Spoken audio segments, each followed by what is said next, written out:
Hello students, आज हम पढ़ने वाले हैं क्लास 9 साइंस बुक का जो चैप्टर 4 है उसका पार्ट 3। ठीक है, चैप्टर 4 मोशन का पार्ट 3। तो यहाँ पर हम लोग पढ़ेंगे मोशन इन ए प्लेन। ठीक है, मोशन इन ए प्लेन पढ़ेंगे। तो मोशन इन ए प्लेन मतलब क्या है? Motion in a plane is called two dimensional motion. ठीक है, टू डायमेंशनल मोशन जैसे कि व्हीकल ओवरटेकिंग अनदर व्हीकल। अगर एक व्हीकल अनदर व्हीकल को ओवरटेक कर रहा है तो मोशन इन ए प्लेन होगा। ठीक है, अगर कोई बॉल को हम लोग किक करे तो वो अगर जाएगा वो भी मोशन इन ए प्लेन ही होगा। Satellite moving in a circular path, एक सर्कुलर पाथ में अगर सैटेलाइट मूव कर रहा है तो वो भी मोशन इन ए प्लेन का एग्जाम्पल होगा।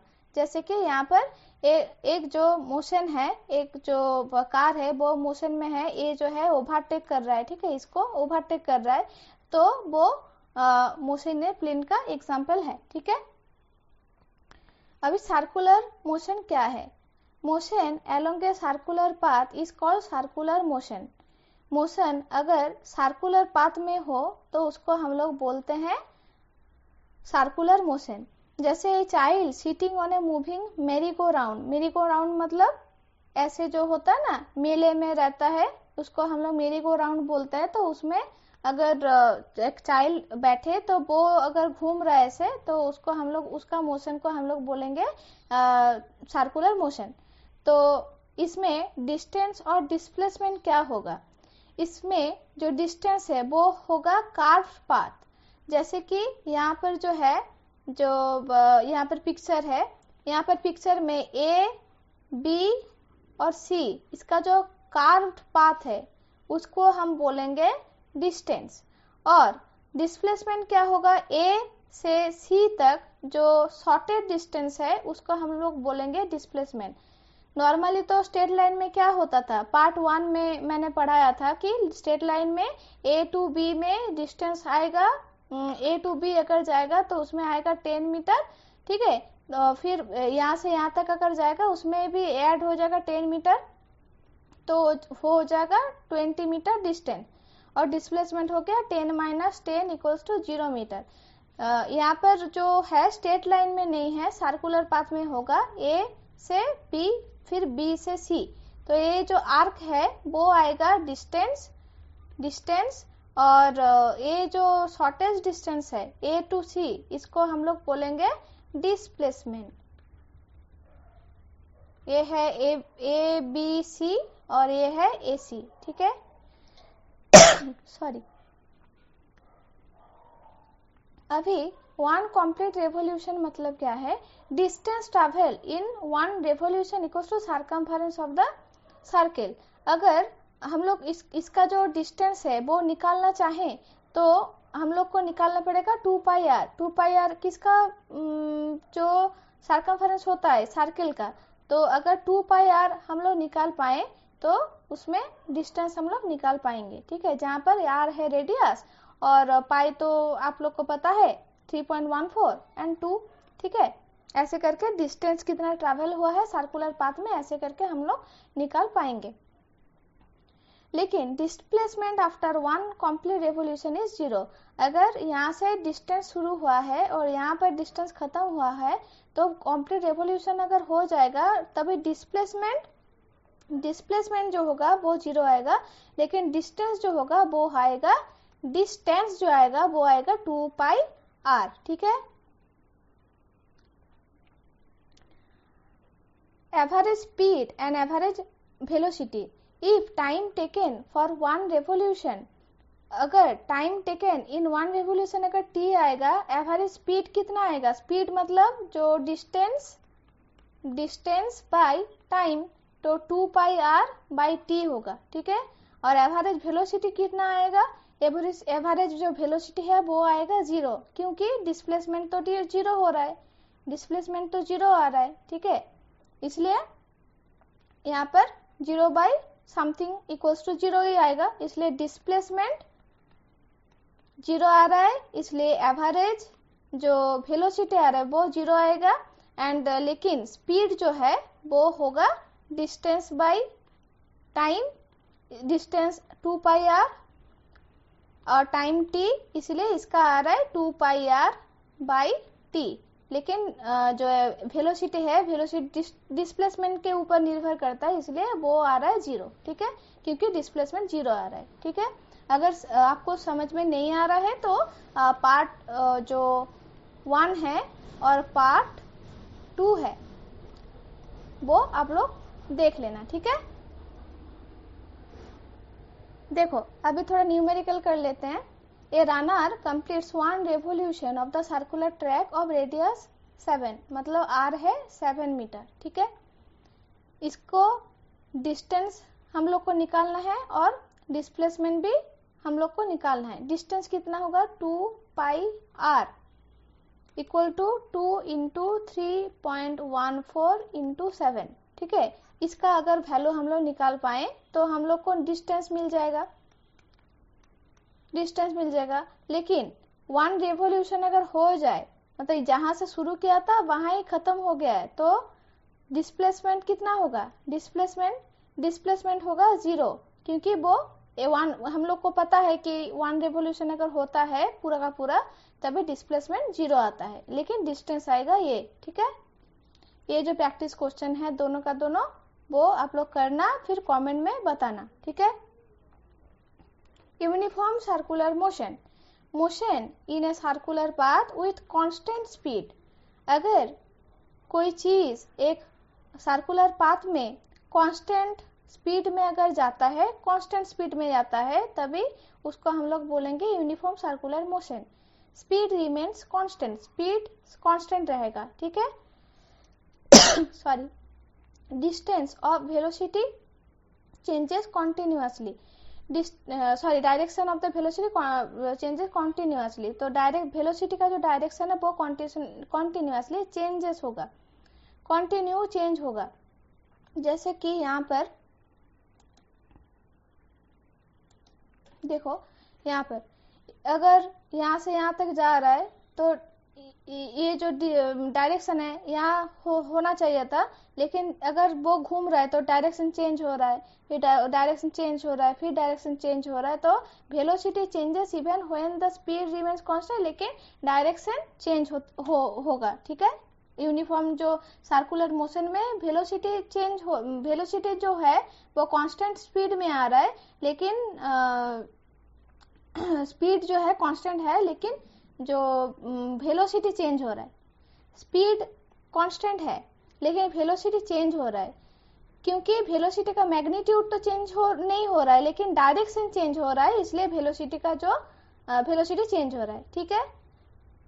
मैं बताना चाह रही हूँ कि स्पीड चेंज क्यों नहीं हो रहा है, क्योंकि मैग्नीट्यूड चेंज नहीं हो रहा है, ठीक है। सपोज 10 मीटर पर सेकेंड में वो स्पीड है, ठीक है, तो इसका तो डायरेक्शन चेंज नहीं होगा, स्पीड तो सेम ही रहेगा, ठीक है। डायरेक्शन तो इसका स्पीड का नहीं है, हम लोग को पता है कि स्पीड स्केलर क्वांटिटी होता है, तो इसलिए स्केलर क्वांटिटी स्पीड जो है वो चेंज नहीं हो रहा है, लेकिन डायरेक्शन तो चेंज हो रहा है, डायरेक्शन चेंज हो रहा है, इसलिए वेलोसिटी चेंज हो रहा है। वेलोसिटी के जब हम लोग वेलोसिटी निकालते हैं तो उसमें उसके साथ डायरेक्शन भी लिखना पड़ता है, क्योंकि वो वेक्टर है, इसलिए वेलोसिटी चेंज हो रहा है, लेकिन आपका स्पीड जो है वो चेंज नहीं होता है, ठीक है।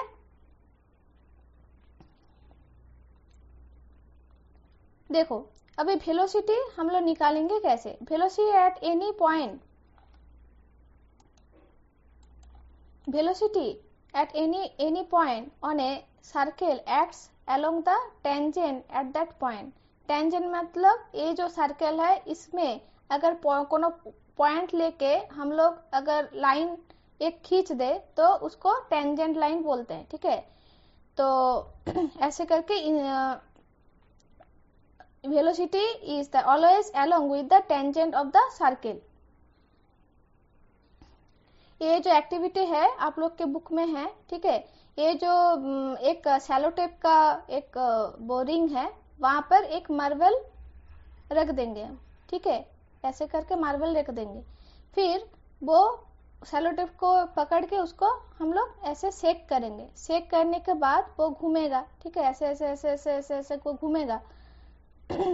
जो ऐसे शेक करेंगे तो वो शेक होगा, तो ऐसे करके इसको हम लोग को घुमाना है, जो मार्बल को है वो घुमाना है। फिर कुछ टाइम बाद शैलो टिप का जो रिंग है वो उठा लेना है, तभी देखना वो ऐसे ऐसे नहीं घूमेगा, ऐसे करके वो अलग हो जाएगा, तो स्ट्रेट लाइन में अलग हो जाएगा। तो when the ring is remove the marble moves in a straight line, it continues in A direction it was moving at that instant. ठीक है, फिर वो जो स्ट्रेट लाइन में वो जाएगा। तो इसका कंक्लूजन क्या है? An object tends to continue moving in a current direction when release. तो जब हम लोग ये जो शैलो टेप का जो टेप है वो हम लोग उठा लेंगे, तो उसका जो मार्बल है वो तो ऐसे ऐसे घूम रहा था, तो अगर हम लोग उठा लेंगे तो वो लास्ट उसका जो डायरेक्शन था वो डायरेक्शन में सीधा जाएगा। ठीक है, अलग डायरेक्शन वो चेंज नहीं करेगा। यही कंक्लूजन आता है, जैसे कि यहाँ पर हम लोग कर रहे हैं। ठीक है, remove the constraint and the object travels in a straight tangent. Circular motion requires a constant change in direction. Circular motion अगर होगा तो वहां पर कंटिन्यू वो डायरेक्शन चेंज होते रहेगा। अगर नॉर्मली ये जो शैलो टेप है उसको हम लोग निकाल देंगे तो वो जिस डायरेक्शन में लास्ट में था वो डायरेक्शन में वो चला जाएगा। ठीक है, अभी जो यूनिफॉर्म सर्कुलर मोशन है वहां पर एक्सीलरेशन में क्या चेंज होता है? एक्सीलरेशन मतलब क्या होता था? एक्सीलरेशन में पार्ट 2 में मैंने बताया है कि एक्सीलरेशन मतलब v minus you by T, v minus you by T. अभी देख लेते हैं थोड़ा। Acceleration occurs when the velocity changes. Velocity जब चेंज होगा तभी एक्सीलरेशन बनेगा। वेलोसिटी अगर चेंज नहीं होगा तो एक्सीलरेशन नहीं बनेगा। तो वेलोसिटी कब चेंज होगा? जब डिस्प्लेसमेंट चेंज होगा। डिस्प्लेसमेंट अगर चेंज होगा और डायरेक्शन चेंज होगा तभी वेलोसिटी चेंज होगा। मैग्नीट्यूड चेंजेस और डायरेक्शन चेंजेस। तो यूनिफॉर्म सर्कुलर मोशन में स्पीड तो कांस्टेंट आएगा, डायरेक्शन चेंज होता है कंटिन्यूअसली अगर उसमें घूमता है, देयरफॉर एक्सीलरेशन इज प्रेजेंट, तभी एक्सीलरेशन होगा। ठीक है,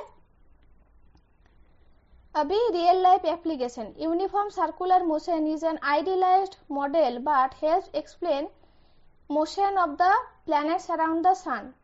यूनिफॉर्म सर्कुलर मोशन के अंडर में जो सैटेलाइट है वो जो अर्थ के इर्द गिर्द घूम रहा है, तो उसको हम लोग एक्सप्लेन कर सकते हैं। सैटेलाइट्स ऑर्बिटिंग इन अर्थ, व्हीकल्स टेकिंग सर्कुलर टर्न्स, मेरी गो राउंड मोशन, ये सब हम लोग बोल पाएंगे। ठीक है, अभी थोड़ा मेजरमेंट का जो यूनिट्स हम लोग देख लेते हैं। ये जो पेज आप स्क्रीनशॉट भी ले सकते हो। ठीक है, डिस्टेंस एंड डिस्प्लेसमेंट का जो एसआई यूनिट है वो होगा मीटर, सीजीएस यूनिट है सेंटीमीटर। ठीक है, स्पीड एंड वेलोसिटी का एसआई यूनिट होगा मीटर पर सेकेंड, सीजीएस यूनिट होगा सेंटीमीटर पर सेकेंड। एक्सीलरेशन का होगा एसआई यूनिट मीटर पर सेकेंड स्क्वायर, सीजीएस यूनिट होगा सेंटीमीटर पर सेकेंड स्क्वायर। ठीक है,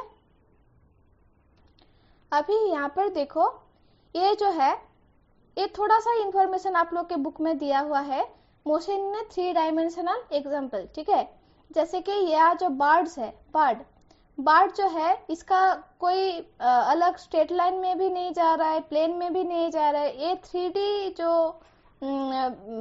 जो डायमेंशन है उसमें वो उड़ रहा है। ठीक है, तो ये हम लोग बोल पाएंगे कि ये मोशन इन 3 डायमेंशन है, birds flying in the sky. ठीक है, ये 3 डायमेंशनल मोशन है क्योंकि इसमें स्ट्रेट लाइन में नहीं जा रहा है, प्लेन में भी नहीं जा रहा है, 3D एनवायरमेंट में हो रहा है, तो this is called 3 dimensional motion. ठीक है, अभी ये जो पेज है आप लोग थोड़ा स्क्रीनशॉट ले लेना। ये जो पेज है बहुत ही ज्यादा इंपॉर्टेंट है। ये सभी जो यूनिट्स है उसका जो एग्जाम जो एसआई यूनिट है वो लिखा हुआ है, और उसके साथ मैंने थोड़ा ये जो फॉर्मूला है वो भी मैंने डाल दिया है। और ये है आप लोगों का फॉर्मूला का पेज। ये पेज और ये दोनों पेज अगर आप लोग स्क्रीनशॉट ले लेंगे अच्छी तरह से तो आप लोग को कोई प्रॉब्लम नहीं होगा। ठीक है, यहाँ पर पूरा का पूरा मोशन का जो फॉर्मूला है पार्ट 1 में जो मैंने पढ़ा था वो यहाँ पर है, पार्ट 2 में जो जो पढ़ाया था मैंने वो यहाँ पर है, और पार्ट 3 में जो जो पढ़ाया था वो यहाँ पर है। ठीक है, पूरा का पूरा जो सब कुछ है यहाँ पर। ठीक है, थैंक यू।